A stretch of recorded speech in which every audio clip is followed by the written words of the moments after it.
Hello, my name is Lamanjai and this is News Review. Coming up for you today, National Unity Party has finally received its registration certificate from the Independent Electoral Commission. We have a report on Sajo had an exclusive interview with officials of the party there. That's the country's newest political party. Also coming up, public places such as restaurants, bars, gyms have finally been fully opened by the government. Jakas is a will tell us more about that later.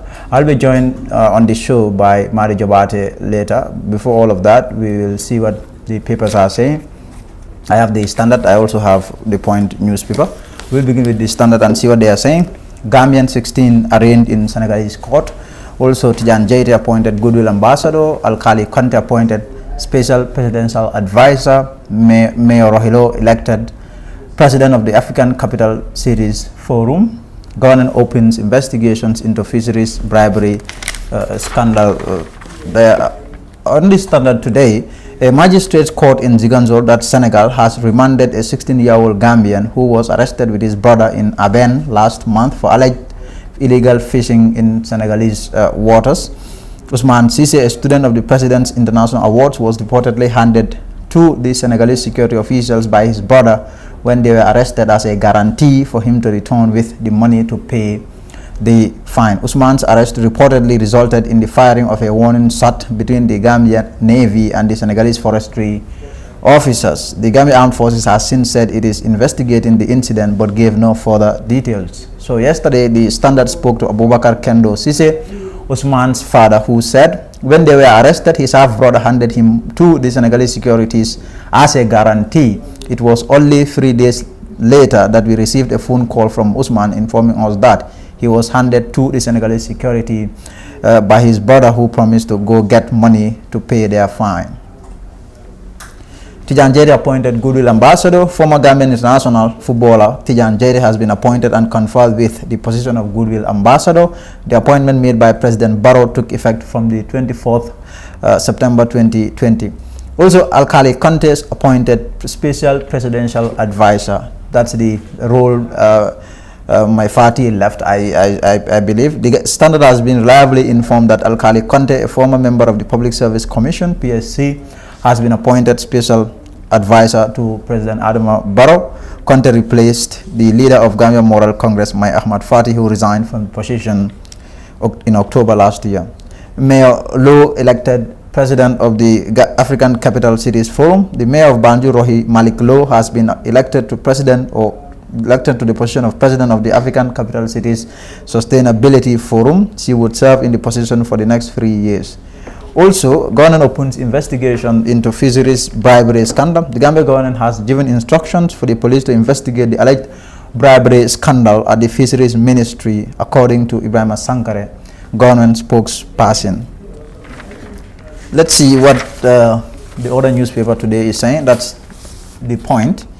Expert witness says HIV patients branded Jammeh's treatment as bogus. Government places new rules over the opening of public places, schools. Rohi M. Lowe, that's also reported. That's the Rohi Malik Lowe election as president of the African Capital Cities there. So, according to the Point today, Dr. Asan J., the TRRC's expert witness on HIV/AIDS treatment, alternative treatment program championed by former President Yahya Jammeh, said HIV patients who joined the program described it as bogus. J., who testified yesterday, became a scientist in 1998 with the MRC, having amassed vast knowledge in HIV treatment. So, according to the Point newspaper also, the Gambia has registered 6 new positive cases of coronavirus, taking the total number of COVID-19 cases ever confirmed in the country to 3,642. We'll leave it at that for the papers. We'll take a short break and we'll be right back.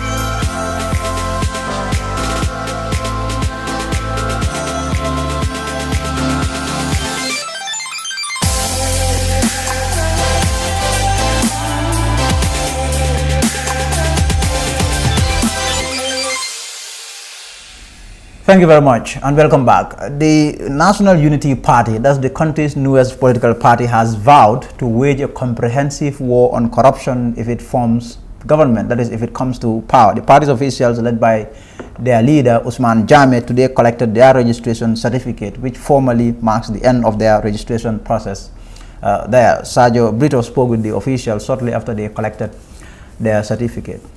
Now you have officially dipped your toe in the political waters of the Gambia, with 2021 being right around the corner. It is safe to say that the country is definitely not short on opposition political parties. Can you tell Gambians why you think you are the ideal candidate? As I said in my remarks during the meeting with the IEC, we are all witness to the fact that there is increasing disharmony, polarization in our society. Gambia is not known for that. Gambia is, as I said, a country that is really known for its peace and stability. And we pride ourselves in that. So this is a party that is really taking into account the environment that we are living in at the moment, and see the need to really unite all Gambians. And I want to emphasize the word all Gambians, irrespective of where you belong to in terms of the political ideologies. So, I mean, if you look at the name of the party is National Unity Party. We think that, with unity, there is no problem that we will be facing as a nation that we cannot address. So, and I think there is a need to really come up with a party like NUP and promote unity among Gambians, and also give the space to the electorate to look at all the parties around. It's democracy, and the people have the power. They will decide who they can entrust the management of the affairs of this nation on their behalf. So, I mean, it's like enriching the political space to give the people more choice. So I have no objection to, having multiple parties surfacing. If you look at our neighbor, how many parties do they have? 300. We will say perhaps their population is far more than ours. But even if you do some kind of ratio, you'll find out that, I mean, with their population and the number of parties that they have, we are yet to get to that ratio.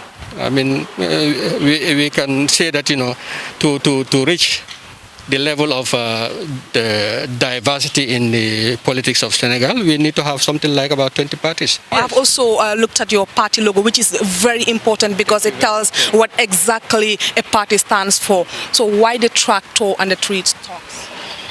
That's a very good question. I mean, as a country, we cannot rely on outsiders to come and feed us.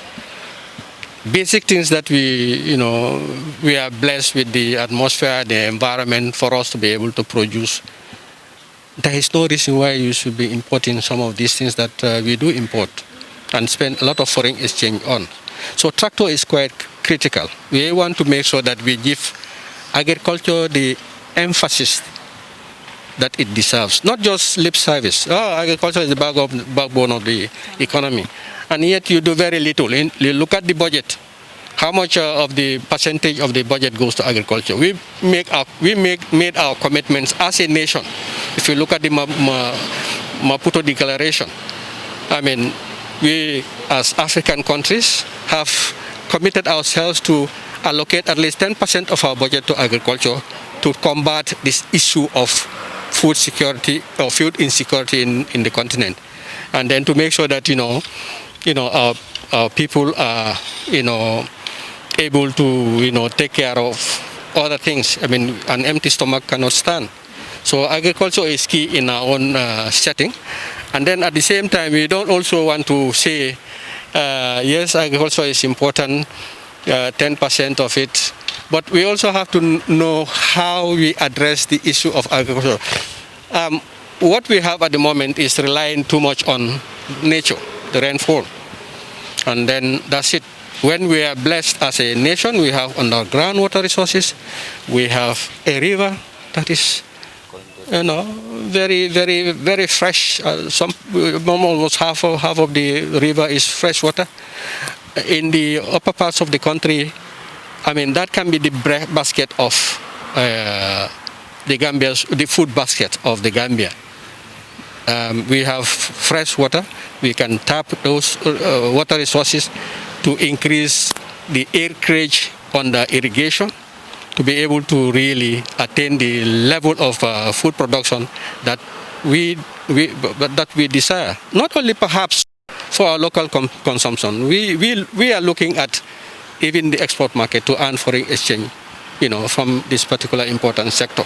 So it's clear that agriculture is one of the key priorities that the National Unity Party will be focusing on. What other key areas of development will your party prioritize?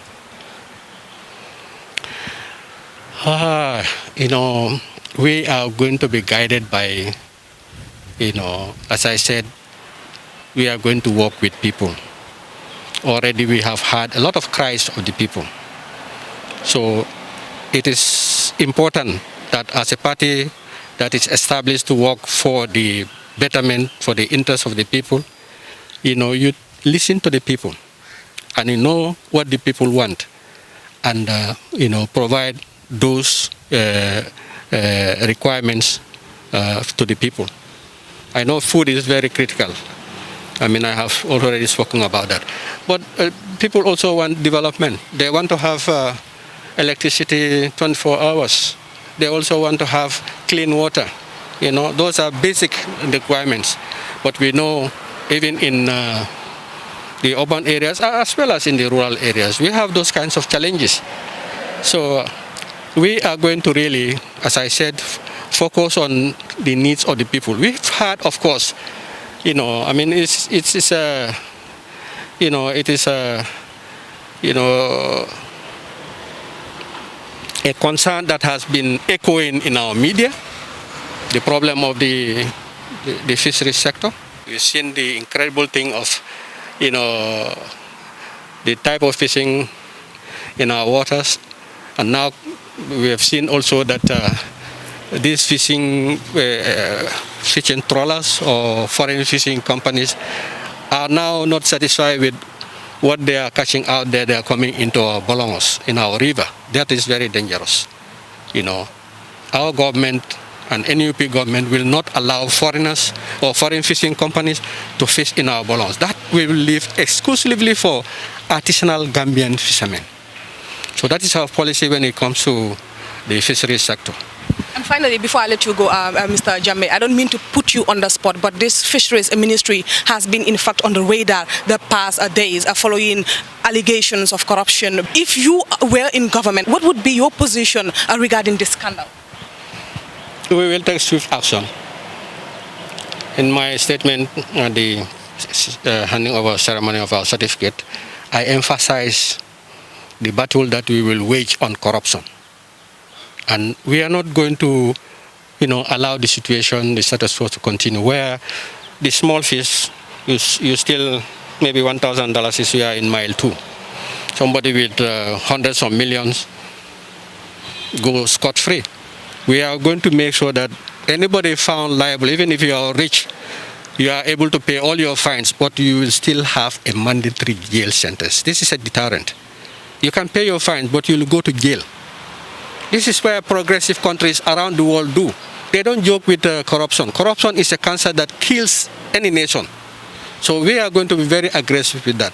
Our NUP government, what has happened, in fact, perhaps it will not have happened because we would have taken mitigative action to make sure that, those kind of corruption doesn't, because as I said, we are going to make sure that we take care of our fisheries sector and review all these agreements so that we can also get our own Gambians involved.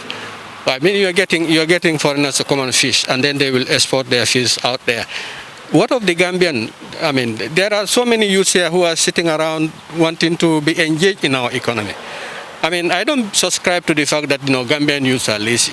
Create the environment, maybe sensitize them also to see the advantages of really getting involved in the, economic activities here. It could be fisheries, it could be other sectors, even trade. We've seen people coming here with little baskets of commodities, and then they are now big businessmen. So, I mean, sensitization is also going to be the key to make sure that our youths, are really given the opportunity to participate in the economic transformation of this country. And, for the youths, it's really sad what we are experiencing, what we have been experiencing, this backway, syndrome, people losing their lives. Is sad, when, we consider, our countries in Africa as rich. But we cannot really, we have to take ownership. We cannot allow others to come in here and take advantage of our resources and be our servants. Our masters, and we be servants to them.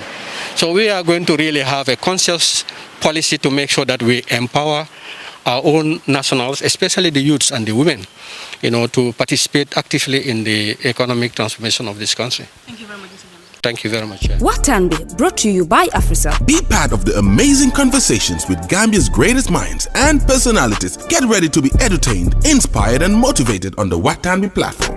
Plus, stand a chance of winning the shopping of your life.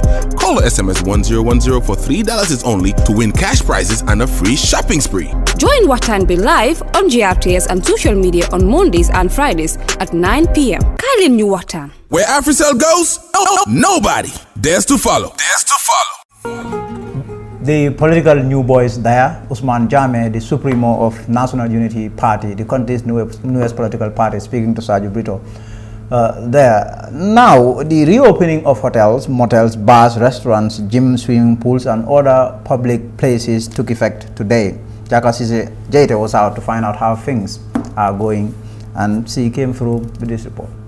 Hello, I am Jaka Sisi Jete, and as you all are aware, today is the first day since President Adama Barrow had lifted the closure of gyms, bars and restaurants. We're here at the Universal Gym located in Kairaba Avenue to speak to the owner and see how he feels about this move. Stay tuned as we interact with him.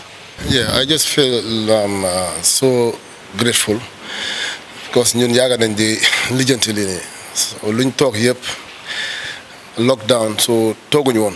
So dañ am benn association boo xam dañ ko form boo xam ne mu nekk Gym Club Association Gambia Gym Clubs Association boo xam ne ñun ñoo ko amee maan ko di ko toppatoo so ñun ñu ngi doon lijjanti affaire yi so sonn nañ si trop so suñ ko ëppee duñ def dara lu may kontaan am nga members yëpp kontaan nañ te lu ma wax ni maa ngi waxee on behalf of suñu members yëpp ñoo doon jóg di dem suba ak ngoon dem nañ different areas Minister of Sports jaabante nañ fa ay yoon dem nañ Minister of Health dem nañ police headquarters Banjul dem nañ Sport Council Stadium so yooyu yëpp dem nañ also tam def nañ many interviews radio interviews yu bari def nañ ko TV xam nga online TV interviews yi just rek pour ñu open waaw te lañ doon def noonu tam pour open dañ gis ne rek ne dañu war a open dafa am fu ñu ko beesoon ko dañ gis ne tey am na areas yoo xam ne tey ñu ngi bàyyoon gars yi ñu ngi doxal te ñun jim si tey dama jël ne ñun ñoo waroon ñun lañ waroon njëkkaa bàyyi because benn yow ji nga bu ñëw benn doo nga fekk jim si yëpp one entrance point lañ am te soo duggee nañ mën a am sanitizer nañ am disinfectant ba pare tam members itam no towel no training te ñun am na time xam nga open nañ just for 2 weeks te ñu close at ñu down and the time bu customer buy ñëw da nga esi 2 towels booy lee ak booy use pour wipe ba pare yaa ngi sol gloves tam so kon ñun mun nañoo downsize tam sun capacity su nekkee gym bi mun naa jël about 100 nga ne ok nañ ko def nañ ko minimize def ko xam nga 50 so moo tax ñun dafa easy woon trop pour ñu bàyyi ñun ñu dem ba pare dañ jëloon sax ñun dafa nekkoon foofu ne sax pour xam nga point boo xam ne comme message bu gaay bu ko jàllale ñu jaaree ko fa. Meanwhile, restaurants have also now been allowed to reopen to the public. Alhamdulillah first that now business will go small and after 8 months of closing the restaurants all and we are affected too much. Alhamdulillah now we are feeling relaxed and we hope that business will go small with our new customers, our old customer, and we are trying to make small innovation to help our customer feel relaxed when he visits us and to enjoy his meal with us. The opening of these places, however, comes with conditions such as making sure every individual entering or working there should wear face masks, use hand sanitizers or washing of hands, social distancing and other precaution measures. As you see around you, all our staff put their masks and their gloves, and we have the hand sanitizer when you enter, and the washing your hand with the soap with the security man outside, and the thermometer to check the temperature. And any customer we feel that he's not feeling well, we say sorry for his safety and for our safety and our customers. The government has also given power to the police to pop in at any time to these places to make sure all measures are adhered to. It is indeed a great feeling going back to work and doing what one loves to do best. Reporting for the Fatu Network News Review, Jaka CCJT. Tough Africa Global presents the new Tulip Gardens. Tough Tulip Gardens is set to comprise service plots in sizes ranging from 220 to 570 meters square. Deposit as low as $83,600 is only an 18-month interest-free payment plan with only 20% deposit on the service plots. Please contact 376-2333 or 776-2333. Tough Africa Global presents. Thank you. So I'm now joined by Madi Jabate. Everyone knows Madi, of course. Madi, thank you for coming. Thank you. Thank you. Good It's been a while since you last been here. Well, I'm around. Madi, the government is saying they have opened an investigation into the bribery scandal that has robbed the Fisheries Ministry. I've shown you written a couple of times on this issue, the fact that the Malagan investigation, quite impressive really, was able to uncover what is really unpalatable in terms of public officials. What is your take on the entire brouhaha? Well, first of all, to say Malagan did a wonderful job, and ultimately investigative journalism is one of the great tools that is going to help this country ensure good governance, and that is to make sure they, promote transparency and accountability, so that we can expose corruption and combat corruption and abuse of office, particularly in the public service. It's 4 years almost for this government, and this is the first time we have seen the government take a step to take action against a public official for corruption, when in fact there have been multiple incidents of corruption within the public sector that the government has refused to deal with.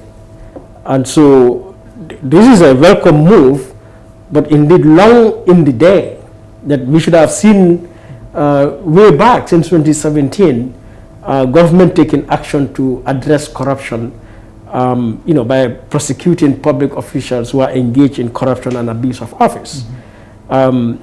So whilst we welcome this, it is important to highlight that there are so many instances of corruption for which the government itself said they will open investigations. And until now, nothing has come of it. You can recall the fertilizer incident at the Ministry of Agriculture. Even the Ministry of Fisheries itself, the entire office complex was burned down. And until now, there's no report to say what investigation has been done. We know of the diplomatic passports, and so many other instances, even including a situation where government itself commissioned an investigation into 7 state-owned enterprises, which published its report in 2018, and it exposed massive corruption within our public enterprises. And it's amazing, millions of dollars were spent on that audit report, yet no action has been taken. So these things are too many, and for me, what it reflects is that this government is not interested to combat corruption. It is just that we've got to a point where this is a very compelling story, and the whole public have picked it up. And so government, I think, being ashamed, feeling guilty, decided to take this action.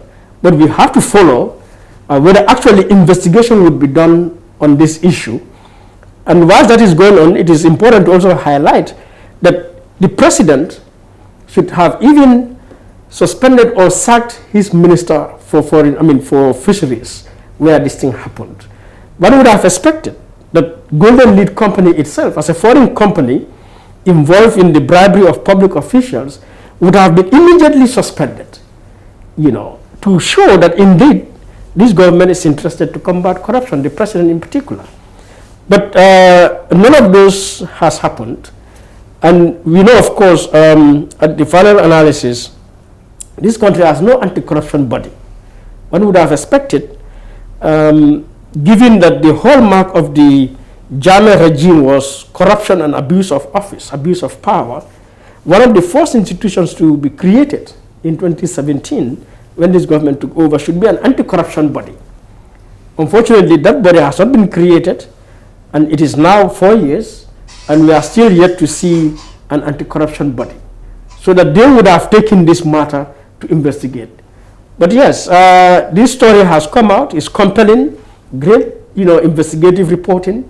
There is too much pressure on the government, but as I said, Malagan and other media houses have reported other cases of corruption, whether it is sand mining or whether it is, our national ID cards, whether it's about, other forms of businesses, government contracts, yes, in various areas.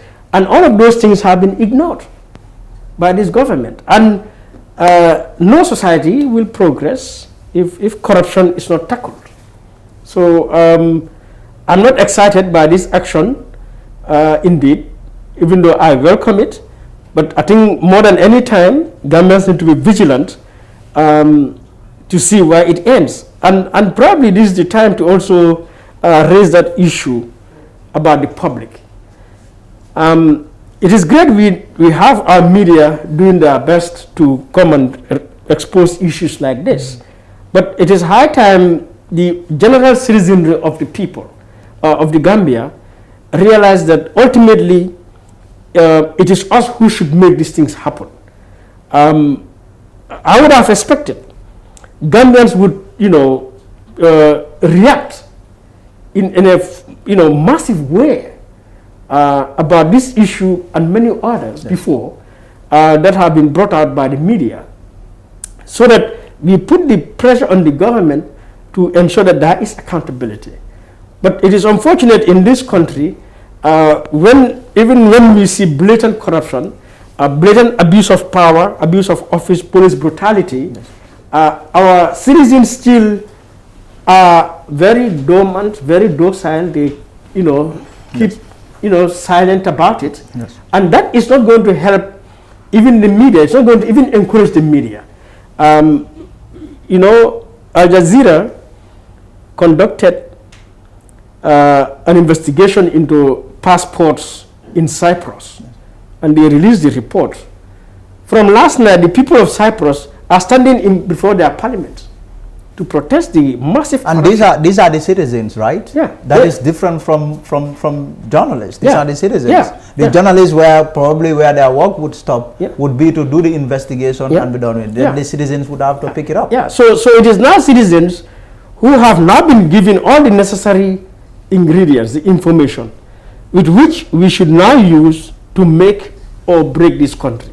To make this country by standing up to demand that not just at the Ministry of Fisheries and Dr. Banja, but that government go back from 2017, dig out all corruption issues, address all corruption issues, all right, and suspend any public official involved, open investigations, and let the investigation come out and we see action take place. That is how citizens will make this country. But we are going to destroy this country when we have information like this and we sit there silently, quietly, and even making remarks, because I've heard that these journalists, they now want to destroy, Dr. Banja's career. I hear people say that, which is very pathetic. And I think that is one of the problems we have in this country. That is what is called hypocrisy in this country. You see people, so long the person is your friend, and a journalist tries to report on nothing but the truth about the person, they see you as an enemy of progress. They see you as a liar. Yeah, I mean, which is really unfortunate. The media in the Gambia should be commended, and Malayan in particular, for bringing out all of these issues. Every day you bring people here to ask serious issues, and serious issues emerge here that one would have expected citizens would pick what comes out of this news review to take it further, because that is the purpose of the media. That's the role of the journalists, to hold the government accountable. And when you do that and citizens get to see the issues, it is now for citizens to pick that up, to make sure there is justice and accountability. But if we fail to do that, and even go further to try to, ridicule the media or attack the media in favor of perpetrators, it means, therefore, what we are doing is to entertain a culture of corruption, which we have suffered in this country, which is precisely the reason why this country is helpless as it is. The reason why we cannot have electricity supply 24/7 from end to end of the Gambia, the reason we cannot have water supply, the reason why our streets in our towns and villages are in such a bad shape, the reason why Gambian mothers would die giving birth to a Gambian in our public hospitals, which are in bad shape, the reason why our public schools lack the necessary materials, the reason why our workers like teachers, nurses, doctors, even civil servants not paid good salaries, the reason why our economy is in this mess, cost of living is so high, even though we are paying so much high tax, is for nothing other than corruption. Yeah, nothing other than corruption. It merely means not only public funds, public resources diverted, but it also means public officials at the highest level across the state are not performing their functions as required by law. So that when we look at public hospitals, what is happening there, or public schools, the question that people need to ask, how much has the president allocated as a budget, estimated a budget for education or healthcare? How much, that estimate, how much did the National Assembly approve? The executive should have its own mechanisms, accountability mechanisms, to make sure all state or public institutions, public officials perform their job well. If you don't perform your job, you should be sanctioned, to make sure every butut that is spent, budgeted for health, for education, goes to education. So that from Banjul to Fatoto, if whatever money is allocated for health, how much is going to Fatoto Health Center, to Bansan Hospital, to Farafenya Hospital, or Biam Hospital, or Sarakunda Hospital, or to that health center or this health center, to make sure every butut gets there. That would make sure the necessary resources, equipment are available, so that a Gambian with whatever disease should be able to go to Fatoto Health Center and obtain the highest quality of health service. That's the purpose of our budget. That's why we pay tax. That's why government takes loans and receive grants. So when you look at this country, billions of dollars are allocated as our budget. We take billions of dollars as loans. We receive billions of dollars as grants. Yet, you go to our foremost public health center in Banjul, you cannot get basic care. Basic drugs are not there. Basic equipment is not available. So where did the money go? You go to our public schools, go to Serakunda School, go to Bakau Primary School, go to Boraba Primary School, or, Kerewan Primary School, and look at the quality, of the environment, of the classroom. That, this is not a school building fit for human habitation, fit for education. So where is the money? When you have billions of dollars allocated to education through loans, through grants from our budget. You go to agriculture. I mean, how many projects are in this country? Billions of dollars put into agriculture, yet we cannot feed ourselves. We cannot produce enough food to cater for ourselves. Yet we have flat, fertile land, unlimited underground water and rivers and rainwater and everything. So why cannot we produce ourselves? So all of this is not because we are called Gambia, or we are in the west coast of Africa, or we are black people. No. The only reason is because there is no accountability. And where there is no accountability, what obtains is abuse. And one thing that have been out there since this government took power, clearly has to do with the political will to fight corruption. But what we have seen is that in the recent days and weeks, that there was this decision moved by the president of Sierra Leone, which was widely shared by Gambians online, saying that was in fact the first thing President Barrow should have done to really prove or show to the Gambian people that he's interested in fighting corruption, was to suspend every public official who has been, found wanting in the misuse of public funds. Do you think this was the way to go about it? Yeah. So one, it means President Barrow has no will whatsoever to combat corruption. Yes. And he doesn't have the will. He doesn't have the commitment. He doesn't have the values to combat corruption, because in the first place, one of his first actions is an act of corruption, receiving resources and label them anonymous donors. Now, anyone who does that, then you are promoting corruption. You are engaged in corruption. So for me, from the very first day, I have seen a president who has no will to combat corruption, but to fertilize corruption, to make sure corruption germinates in this country. And this is why his government is hugely corrupt. Now, the Jana Commission, when it came out, they did a wonderful job.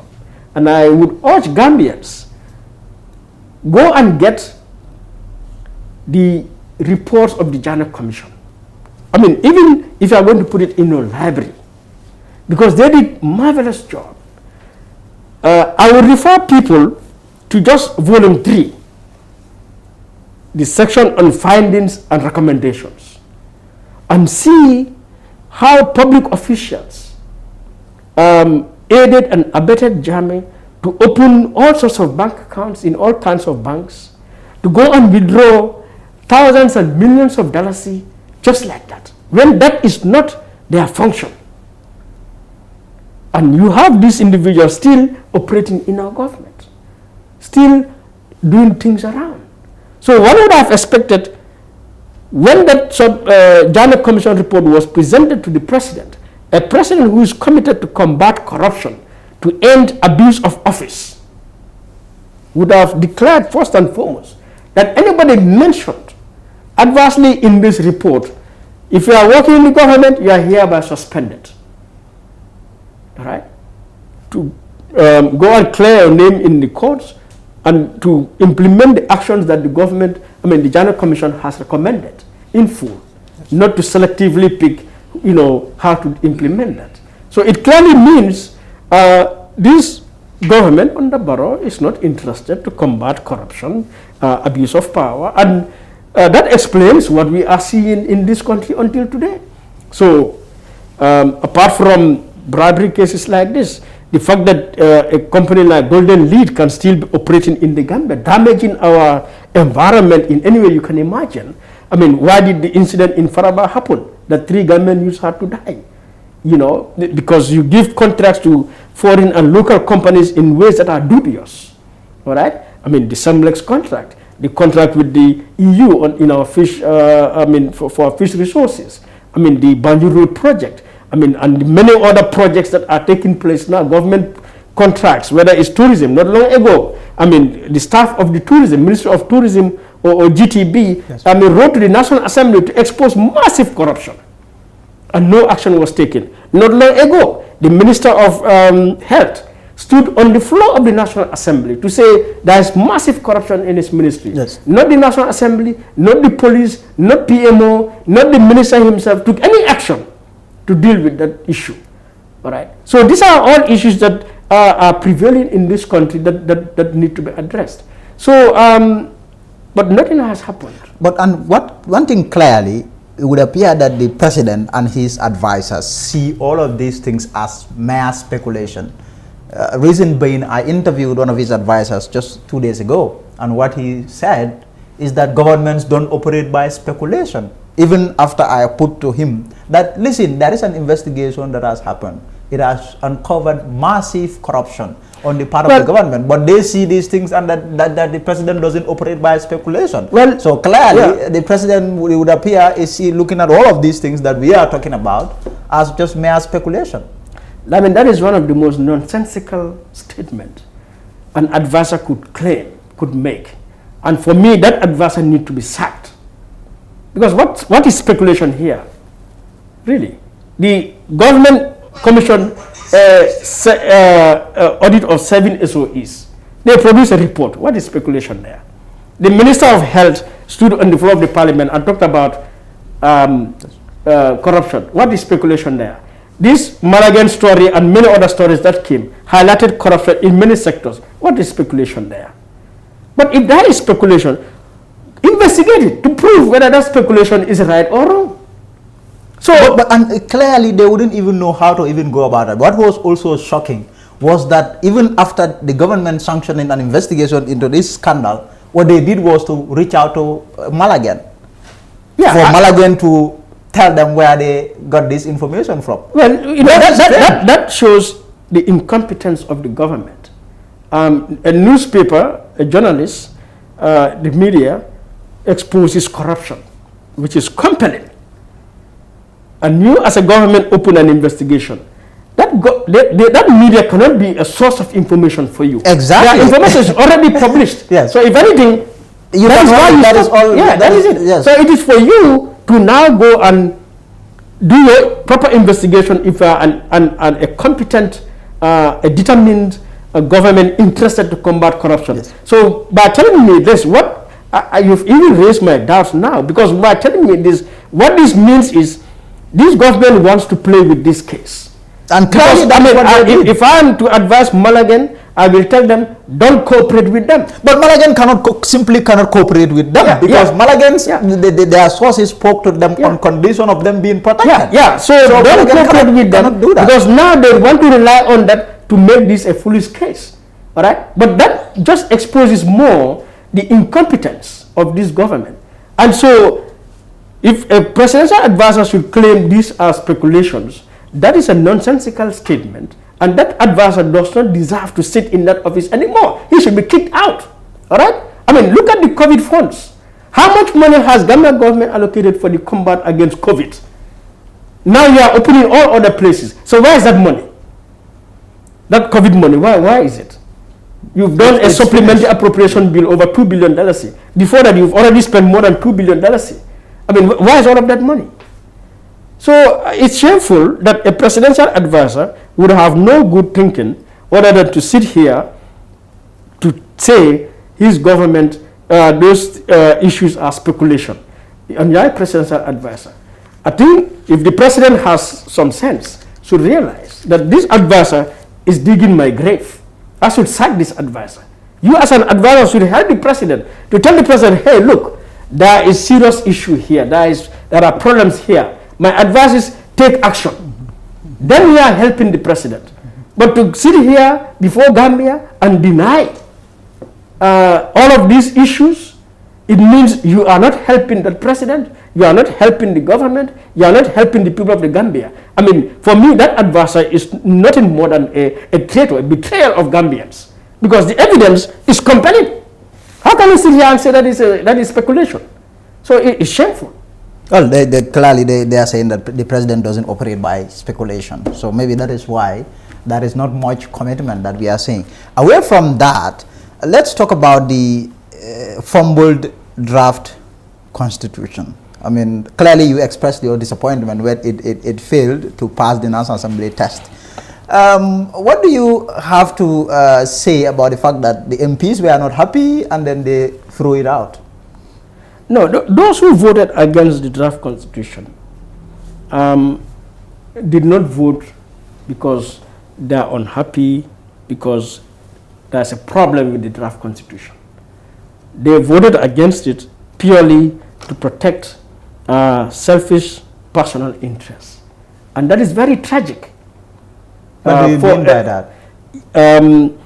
For example, when you speak about the term limit, you will not accept a term limit that starts in 2017. You are clearly fronting for the current president. And if you are a Gambian, a human being, and we state in our draft constitution, no Gambian should govern, lead this country for more than 10 years. I think every decent Gambian should accept that that is a rule that should apply to all. So for anyone to claim that one Gambian should be able to do more than 10 years is a huge insult to the whole of Gambia, to our sovereignty as a republic, as citizens. And clearly it only shows that one is only there to serve personal, selfish political interests. All right. So all of the issues that have been raised to counter this draft constitution are unfounded. For example, the term limit, as I said, but also, the complaints about the salary of judges or the benefits of judges. You go and pick the Ghana constitution right now, or the Sierra Leone constitution right now, or the Nigeria constitution right now. You would see these are basic standards in terms of the benefits of judges in any country you go. All right. The idea that the National Assembly is more powerful, is overpowerful, it's an outrageous idea. Because the National Assembly is the heart of our governance and development. Because the National Assembly is that structure, that power, that checks across society. Yes. So it needs to have all the necessary powers and tools and resources to check the executive particularly. And the powers that are in the National Assembly, in the draft constitution, there are no powers different from what you would find in the constitution of Ghana or Sierra Leone or Nigeria or those other democracies that have been there longer than us. Yes. So it is utterly unfounded to claim that the National Assembly has overwhelming powers. No, the powers they have are legitimate, adequate powers that any National Assembly in a democratic republic should have. So clearly, those who voted against this National Assembly, for me, they want to kill the Gambia because we recognize that we did an election in 2016 purposely to remove a dictatorship, which has created a constitution that is hugely inadequate to provide democratic governance in the country. And that is a key objective of the coalition that took over, to ensure that there is utter system change. Now, the draft constitution has provided all of the foundations, the pillars, the tools, the processes for creating that system change, fundamentally from the 1997 constitution. Yeah. So any Gambian who is interested in the building of the new Gambia should embrace the draft constitution. And these National Assembly members who voted against it, they just stood against Gambia's national interests. And this is really serious because in the constitution, section 112, that is the 1997 constitution, it has established the values, the standards upon which National Assembly members shall perform their functions in the National Assembly. It says National Assembly members, in the execution of their functions in the National Assembly, shall be guided by only their conscience and the national interest. And when we talk about conscience, conscience is right. Conscience is just. Conscience is good.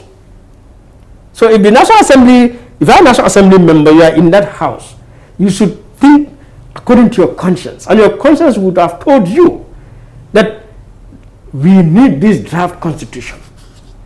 You see. So for me, it is a huge betrayal that they attempted to distort, to misinterpret, to exaggerate, to generate fear around the draft constitution as a terrible document. No, that is all a game to divert people's attention from their objective, which is to protect, to promote selfish political objectives. And this is how we got to say it. And they have really set this country back, because it means from henceforth what we have now is the 1997 constitution. That's what we are going into the National Assembly, in the presidential elections that are to come. And will this government have the will to bring another constitution, to set in motion another constitution building process, which is going to produce a constitution that will be better than this draft constitution, or not? Will we accept that again?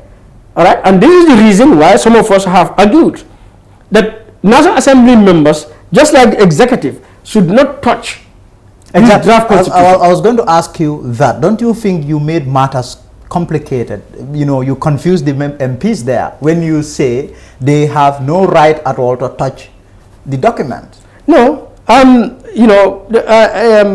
You see, we are not here to beg National Assembly members or to beg you or me as citizens in the affairs of this country. We got to call the spade a spade. It is National Assembly members. When the executive brought that bill for the CRC to kickstart that constitution building process and to create a structure for the writing of that constitution, a bill was brought before them. They looked at the bill and then they approved it. And the whole idea of the CRC was to go to Gambians and seek their opinion, because this constitution, like any constitution for any country, determines how we live in this country. How we live in this country, nobody has the authority to determine that other than the people themselves. Not the president, not the National Assembly, not the judges, not you or me as individuals. It's the Gambian people who should determine that process. How we live in this country. And that is captured in our constitution. So it is a beautiful process we began to set up a TRC. We did a very good consultative work to go around Gambians at home and abroad, and even meet National Assembly members as a body of its own. So that given the political and the legal basis for that process, it is just evident, natural, that when the final draft is done, sent to the president, and the president sent it to the National Assembly, that nobody removes a word or a comma from it. That the National Assembly would have exercised restraint, because even if they said, okay, we will rely on the constitution of the Gambia, that we have a right to touch any bill that comes before us, the constitution is not making it a requirement that you have to touch it. You can also say, no, I'm not going to touch this. You will not harm the constitution. So they should have exercised restraint, bearing in mind the legal and the political basis for this process, that we should not touch this, because this is the opinion of all Gambians, and we have no authority to change the opinion of Gambians, and they pass it to a referendum. Right? But you can see the disingenuity, the selfishness of those NAMs who voted against, by voting against when they claim they have a right, a constitutional authority to touch the bill. Now, why don't you then touch the bill and edit it than to outright no? It means you have an agenda, because you don't even want to discuss it. Yeah, if I have a right to touch this document, then, and I'm interested in national interests, I'm driven by my conscience. Certainly, they don't speak about every provision in that draft constitution. So they don't have problem with every provision in that constitution. Yes. So those issues you have problems with. If you believe you have a right, constitutional authority to touch it, then go to your committee and look at those provisions and change them. Then you can tell me, okay, you are a man and a woman of goodwill, that you are interested in national interest, that you are driven by conscience. But if you refuse to touch it, but you said no, then you have an agenda.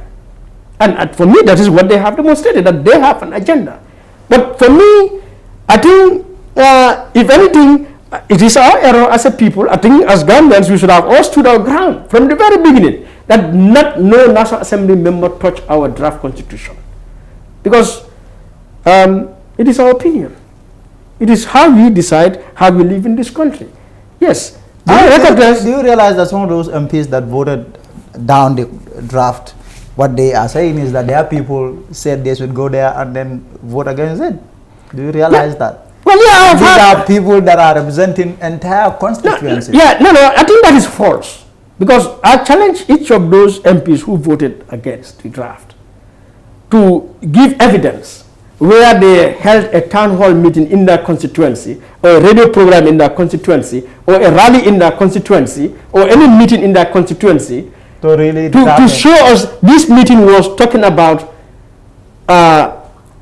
touching or voting against this draft constitution. I challenge any MP, National Assembly member, who has voted against it on the basis that my people told me so, to give evidence.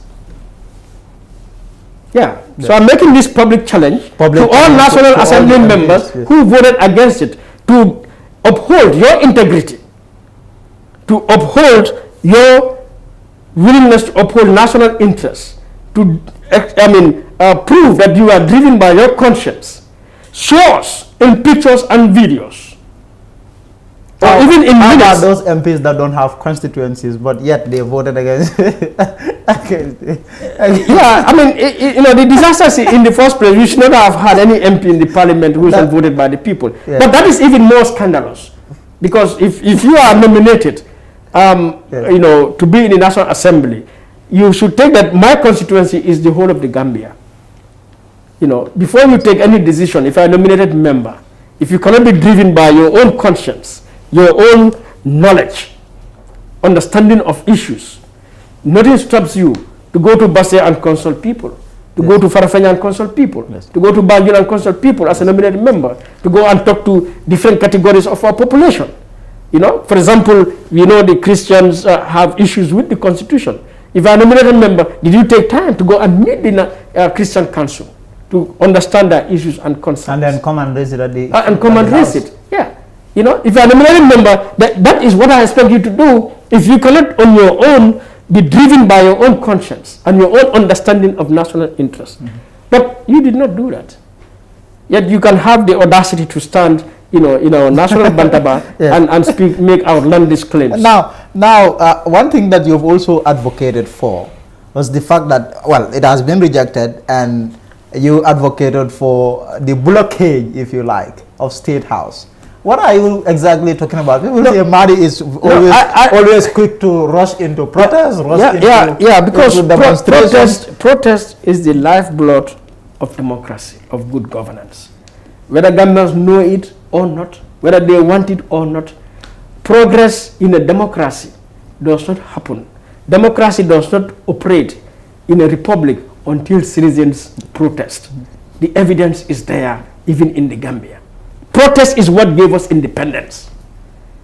Edward Francis Small, in 1919, stood up to protest against the way colonialists were treating our people in Balangar. And since then, the man could never rest. And that is what generated until we get independence. In the course of the 22 years of dictatorship in this country, we saw our students protest against the raping of a schoolgirl and the killing of a schoolboy. It was, protest by people like Dela Hydra through writing to show disagreement, to disapprove that he had to be killed. The stories are too many. It was protest that Solosana led that eventually galvanized all of this movement to see which succeeded on December 1st, 2016. So anybody who doesn't understand democracy is one who would have doubts about protest, much more condemn it.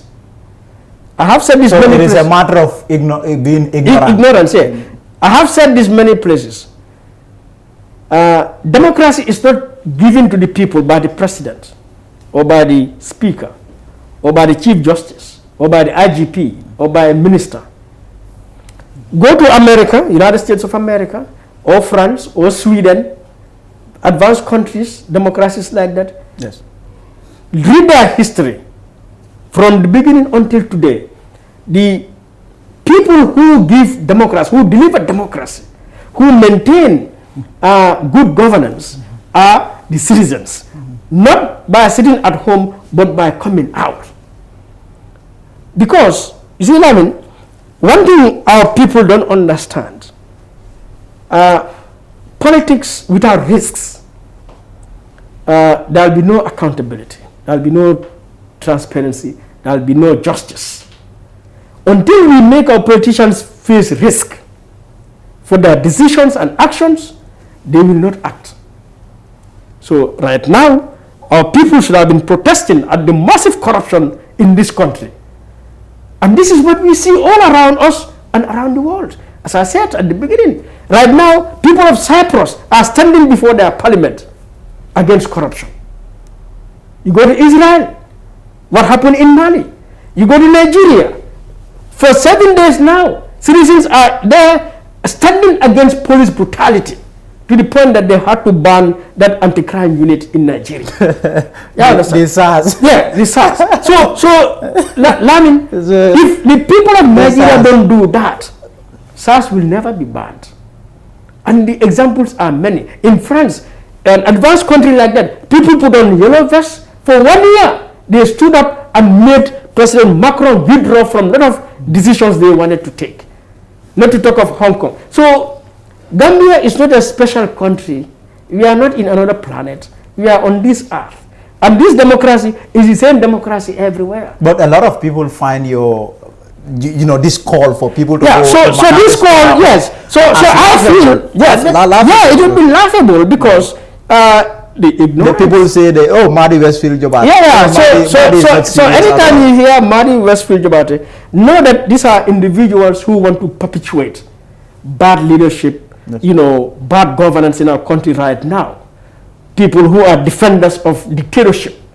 They are the people calling me Madi Westfield, which I love. Yeah, I love. At least it will be said there's one Gambian who does not agree to bad governance, bad leadership, corruption, who wants to stand up for good governance and democracy. So I love the name, Madi Westfield.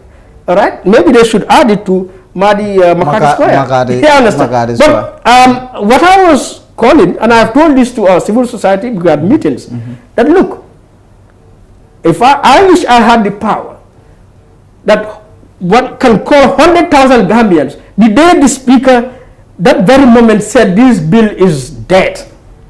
That is the very moment all Gambians should have risen taken to the street, to march to Makati Square, occupy Banjul until the government corrects this mess.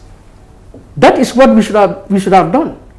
Yeah, because otherwise, what is the legitimacy of this government? What is the legitimacy of those National Assembly members who voted no to continue to hold their seats? When we said, as a coalition government, of parties and people behind them, that we want to end dictatorship and create system change. And to create that system change, the institutional and legal reforms, the foundation of it is a new constitution. So if you kill that constitution, then it means there's no more system change, there's no more institutional reform, there's no more legal reform. Then what is the difference between that and the dictatorship in which we were? Because the institutions remain the same. They have not been reformed. The public service, the security sector, they are the same.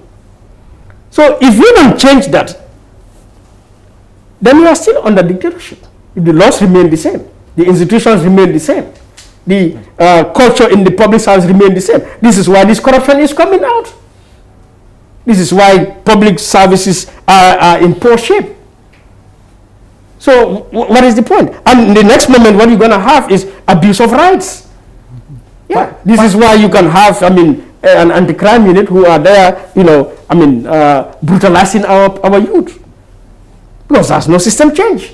But the foundation of that system change, the model of that system change. You mentioned the anti-crime, and the problem I have with that has to do with the National Human Rights Commission. You have a whole National Human Rights Commission. Your investigation found that a top police officer brutalized a citizen, the only thing you could do is to seek for the transfer of such an officer. Unfortunate. How do I call this? Well, to be fair to them, first of all, the National Human Rights Commission said it was a panel which comprised Tango, Gambia Bar Association, and the police, and the whole idea of the investigation was triggered by the police. But then, for me, for a body like that to sit to look at a clear case of police brutality, because me as a citizen right now, you as a citizen, if I should knock you right now, I should not be transferred. I should have broken law because I have injured your person. So I should be held accountable for that.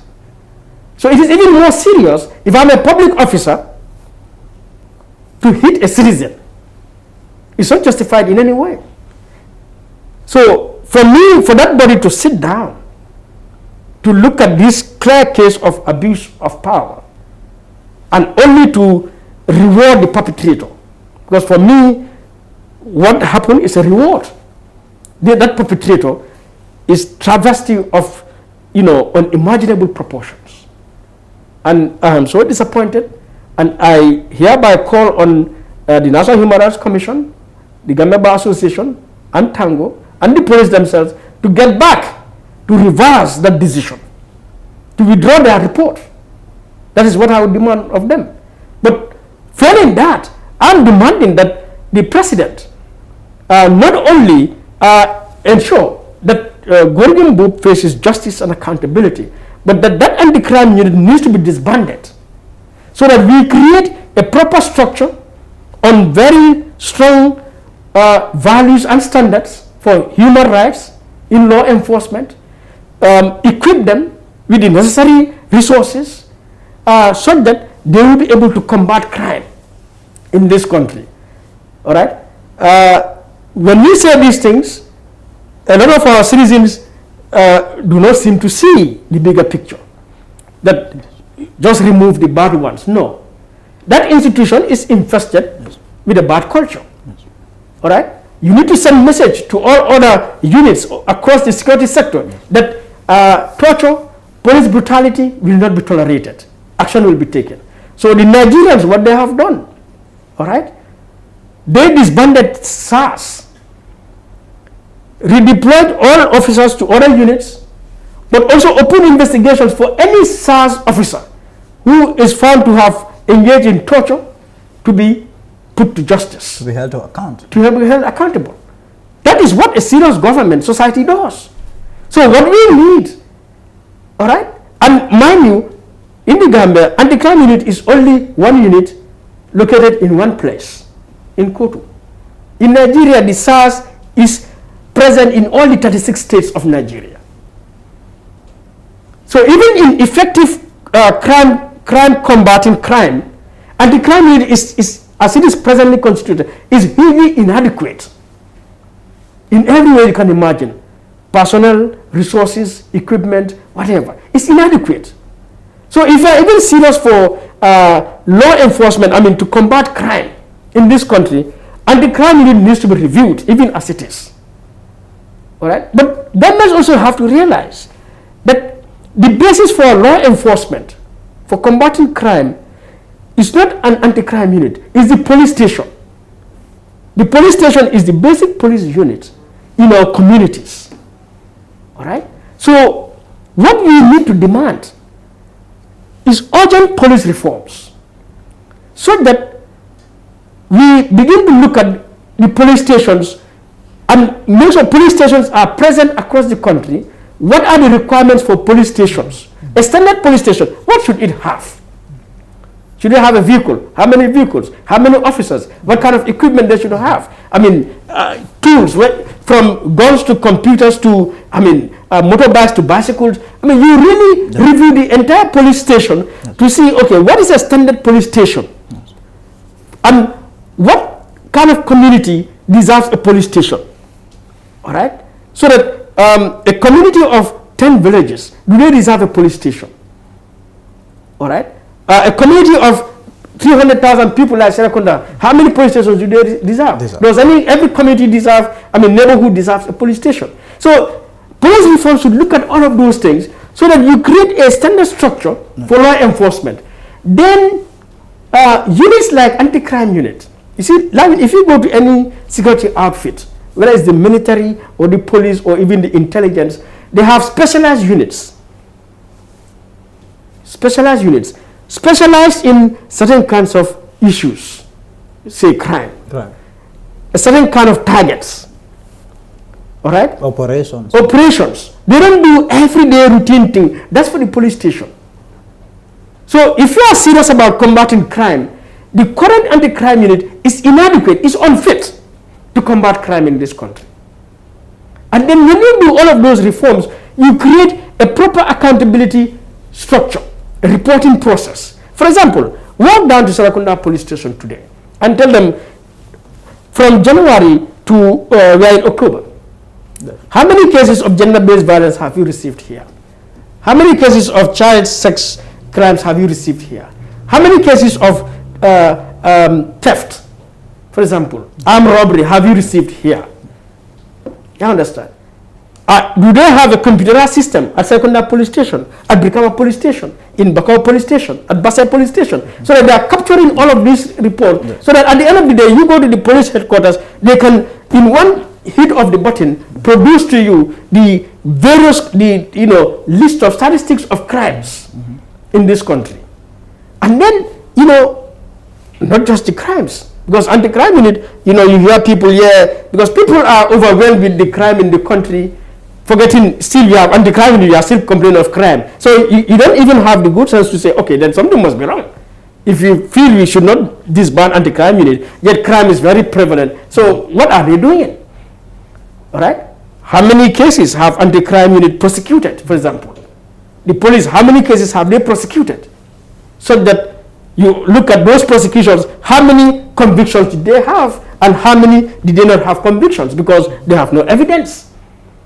Now, they may not have evidence, they may not prosecute well. It may be an issue of capacity because they don't have the tools. Now, how do we make sure we equip the police with the necessary tools so that they can investigate any case and get compelling evidence and go to court and get the perpetrator convicted? You see, we got to be serious in this country. Yeah, these cosmetic things people are engaged with, it's not going to help this country. We got to be serious. The IGP needs to lead a robust police reforms. You need that at the intelligence, at the prisons, all right, in the military. Yes. But until today, no security institutions has their law been taken to the National Assembly for review. The Police Act, it needs to be reviewed. Why is it not done? 4 years down the line. The NIA Act needs to be reviewed. But look, the audacity that they have to call the NIA SIS. The Constitution does not know SIS. The NIA Act does not know SIS because the name there is National Intelligence Agency. But you will see ordinary Gambians like you and me continue to buy that kind of crazy idea to call NIA SIS. That is perpetuation of abuse of the rule of law, because that's an illegal name. That's an illegal name. Why should we call NISIS? When that's not the name. It's illegal name. It's NIA. All right? You go to prisons. I was in a committee to review the Prison Act. We completed our job since 2018. Did comprehensive review of the Prisons Act. Visited Mile 2. Visited Joshua prisons. Yes. In and out. Until today, that bill that we reviewed has not gone to the National Assembly. I was involved also in the review of the Drug Control Act. Until today, the Drug Control Act has not gone to the National Assembly. It's sitting in one office. It is sitting down there. So all of that indicates you have a government that is not interested in institutional, reforms, in legal reforms. And the model of that process is the Constitution. So now that we don't even have a new Constitution, because you would imagine if you have a new Constitution that has set high standards, high values, now we can review all of these laws and make them in line with that new Constitution. Now that we don't have that new Constitution, all those laws, there's no point, because they are all aligning with the 1997 Constitution. of course. But one thing, let's come a little bit back. Finally, before we wrap up, has to do with the Ministry of Justice, the government, the executive, if you like, trying to bring back the draft. That's what they are, up to. That is the plan that they are hatching to kind of find a way of bringing it back to the National Assembly, and this time it getting passed. But they are doing this by way of, setting up an independent body. What body is this? Really, I don't know. This is a body that is, however, going to be different from the body that is, legally, accepted. That is the CRC, to spearhead this effort. What does that make sense to you? Yeah, it makes sense. The CRC Act requires that it dissolves 1 month after the draft is being presented to the Parliament. Yes. So I would expect the CRC should be wrapping up in this October. And they wrap up. And that's the end of the CRC. But nothing stops the government from initiating any process and building any institution for the purpose of drafting a new constitution. And that process, there are multiple options. I wish the National Assembly members and the Minister of Justice particularly, in drafting the CRC bill, they had consulted particularly lessons from the constitution review process of Kenya, all right, which would have addressed the situation we have, all right. But nothing stops them from doing that. From today going onward, the president can set up a process, and it will be subjected to scrutiny because it got to be legitimate and got to be legal to set up that body or whatever it is to begin that writing that constitution. Even though that would pain my heart so much, because we don't need to do that, because it means we are throwing away $116 million down the drain. It means we are throwing a great resource away. Now, I think what they want to do is it is this same draft that they are going to work by. They will just find a way. The independent body will just find a way of striking consensus among the different. I know, but what I'm saying, to do that still, it means you have already wasted $116 million. That is unforgivable, and somebody must pay that price. Who should pay that price? The president. The president should pay that. That is why I'm saying, I wish Gambians have the power to pick 100,000 Gambians and go and demand that. But if you do that, you are going to give the problem a problem. If 100,000 Gambians to take them to Makati Square, that would be really a problem. What kind of problem? I'm not even sure. That might even lead to his defenestration, his collapse. So as leader of this, if the government collapses, I'm not even sure the police will allow you guys to get to Denton Bridge. Well, which shows all the more the undemocratic nature of this government. Yeah, all right, but the point is that is what we should have done as citizens, to make sure that their decisions face consequence. Yes. All right, but this initiative they are trying to do, we will see, because at the end of the day, Lamin, there are basic democratic values and standards for a republic that we should not compromise. All right. There are best practices in democracy that we should uphold, like term limits, 2 times 10 years. I would not support any Gambian to serve for more than 10 years in total. So whatever they want to do with this current draft, fine. But we will have to see that draft, that it meets basic democratic and republican standards and values. Because this country is our country. We cannot draft a constitution to suit the selfish political objective of one individual or one group. So whatever they wish to do is cool. But then, as I said, the values and the standards are there. That is not to say a constitution is necessarily perfect. All right? But some basic values need to be maintained. Yeah. Before I go, I almost forgot about, you attended this event earlier today, the Commission on Political Debates. That's the commission in the Gambia that is trying to promote the culture of debate in the Gambia. We have seen what the US is doing. Their elections is coming next month. We've seen their political candidates, debating. And this is something that we have our own political commission that is trying to come with something like. What do you have to say about the issue of debate in a society such as ours? Very good, both for the citizen, but also for the candidates.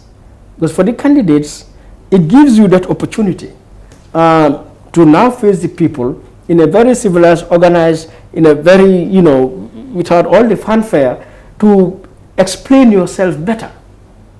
Not for your supporters, because maybe your supporters, whatever they will be for you, but particularly for those that are your opponents who are undecided, who are not going to vote for you. So a political debate is very good, and every political candidate, all right, from president to local councils, you should welcome political debate. If you really think that you have national interests at heart, you have a vision, you have an agenda, a program that is good for the people, you should be able to come and sell it to the people. So it is very good. But also for the citizens, it is good because, when political parties or candidates organize rallies, usually rallies is a bunch of fanfare, a bunch of rhetorics, all sorts of statements, foul language, in fact, even hate speech. So usually political rallies, a lot of sense doesn't come out. People storm the place and the whole time they don't even listen. And I'm not sure there is any accountability at all. Because if it is in a debate, you will be prepared. You will know that there's a journalist that is going to ask me serious questions, and if I lie or if I mislead So what that does is it makes you fine-tune your ideas, your agenda, your policy. So that is all good for the candidate.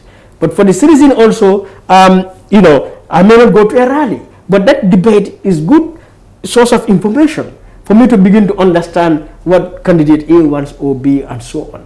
All right?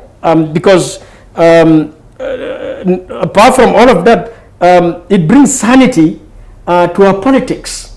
Yeah. In America, one thing I like about the presidential debates, they have this practice called fact check. They fact check. Because politicians, I can sit here and say a lot of bongos. But, if there's somebody doing fact checking to see whether the statements, the figures, the quotes I'm making are really true, that is also good for citizens.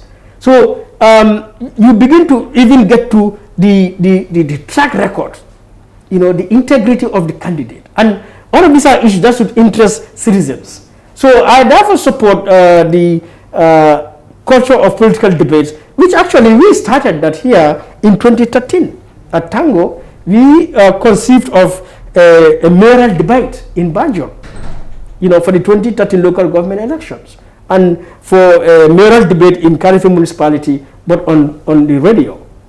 So, but when we initiated it, we got support. BCC gave us good support at that time.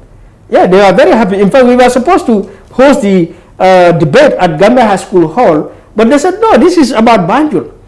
All right? Banjul mayors seeking the votes of Banjul citizens come to BCC Hall. That is the home of Banjul. So it was great.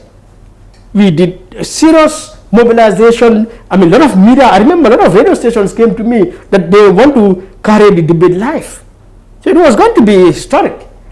But when we got to that day in Banjul and the hall was building up, people are coming, 30 minutes to the start of the debate, the BCC security came and said we should leave the hall because there are instructions to close the hall.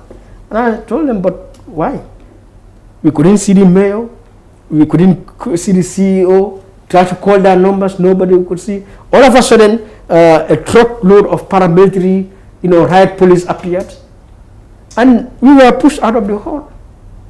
And that was the end of that. So, but since then, there have been debates. I think 2016, 2018, parliamentary elections, there was some debate. And now a whole body is being constituted called the Commission on Political Debates, led by a very energetic young man, Bakari Fati, which has now been commissioned. So I'm so happy we are having this, because this is the way we are going to enhance, improve our democracy and good governance. So, and which highlights also the role of civil society. This is the role civil society should play. The first televised political debate in the United States was in 1960. John F. Kennedy and I think President Nixon. And so it changed the entire political landscape to today what is happening, in America. So it's great. Gambia started, late, but better late than never. Ghana is doing it. Sierra Leone is doing it. Nigeria is doing it in our environment. Do you think President Barrow will be open to that idea at all of debating? Well, I hope he will not be, Jamie, because when our debate was closed cancelled in 2013, when we tried to find out, the indication we have is Jamie wasn't amenable to that idea because, of course, when we organized that, our target is to have the next presidential debate when the elections come in 2016. So before we get there, he decided to cut it off. All right. But as we said, the benefits of this debate for a candidate. So I would say I'll encourage Barrow to take part. Yes. Maybe now's the time for him to begin to fine-tune his ideas, for him to, get his people to prepare his agenda so that, to practice, because debate, is also practice. You don't read a paper. It is not a political rally, almamol ning alkalo mbalbe kontona musol ning kolbe mbalbe kontona no. It's not that. It's serious talk, yeah? So maybe it's the time for him to begin to prepare himself. As the leader of this country, who's led this country for 5 years, he should have a lot to say, yeah? A lot to defend, a lot to justify. All right. So I would encourage him and his people to begin to prepare him, but to decide not to take part, for me, it would indicate not just incompetence, but also a total disrespect to Gambian voters. It shows bad leadership, that he doesn't want to be held accountable for his leadership. And that would be tragic for him and for the Gambia. So my advice to him and his team is prepare yourselves. But for all the other political leaders, prepare yourselves for the presidential debates in 2021. But also for you people in the media, to prepare yourselves to give this good coverage on television and radio, on our newspapers. Not just to cover it, but to go behind the scenes to bring the track record, to bring issues around the candidates. Based on issues, not personality things or family things, anything mudslinging, no. Serious issues for the constitution of voters. But also during the debate, as I said, fact-checking. So I would expect, after each debate, News Review would sit here and fact-check what did, candidate A say, candidate B, how does that link to the facts? Is it true or false? Yeah, so that voters know this debate last night, the candidates, 99% of what they said is all lies, or, it's all true or so. We saw the Biden-Trump debate. The CNN did a beautiful fact-checking, and it is amazing how many lies were spread in that debate, particularly by Trump. I'm covering the elections this year, and I think that was at some point I was asking you to give me a comment regarding the debate. But aside debate, what do you think? I know every society has country has its challenges unique to them, but there are good, stuff that we can always learn from each other. What are some of the things aside the election is fast approaching? What are some of the things that the Gambia can learn, since we are also going into elections next year? Some of the things that we can learn as a country from America aside debate. Yeah, apart from the debate, I think what we can learn from them is to be amenable to divergent and dissenting opinion. There's sort of trash in America also, though. There are a lot of things we need to avoid in their politics because there's a lot of hate speech and bigotry and all of that in the politics. So we should learn to avoid that and to cleanse our own politics so that it is based on issues. All right. But at the same time, even if it is based on issues, let us be prepared to accept divergent and dissenting opinion. So we can disagree without having to insult and all of those things that Gambians do. I think that Gambians generally we don't accept criticism. Yes, we don't accept divergent or dissenting opinion. All right, and that is something that we need to learn, from America and other places. As well as I said, also avoid a lot of the bad politics that is very prevalent in America as well. Other than that, it is for civil society and the media to also learn from the media in the United States. I mean, I like the media houses, whether it's CNN or MSNBC or Fox News or so. I mean, how they would, really create panels to scrutinize the politicians, the parties, their agenda, their issues, and the things that they say. So it is important our media just don't be reporting, what happened, but to have to create the environment where we, sit down to scrutinize.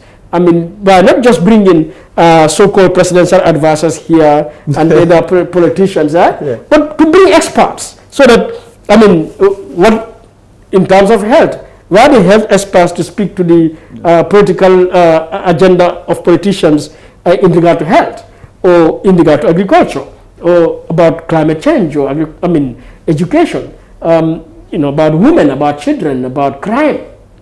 We have security experts who can speak to the, agenda of politicians or political parties about crime. So our media should help, to make sure citizens are getting proper information, good analysis, away and above all of the rhetoric that comes from politicians and their supporters.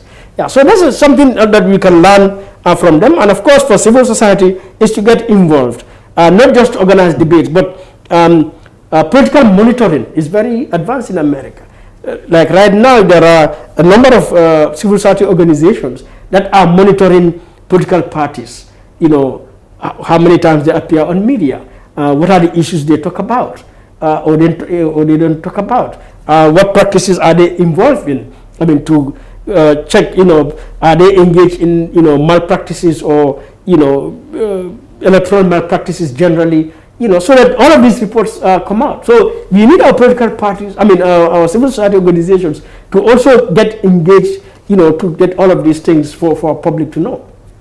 Yeah. Mr. Jabata, thank you for coming. You're welcome. Thank you. So that will be it for today's show. Madi Jabate was my guest today. Thank you. We'll be back next week, Monday.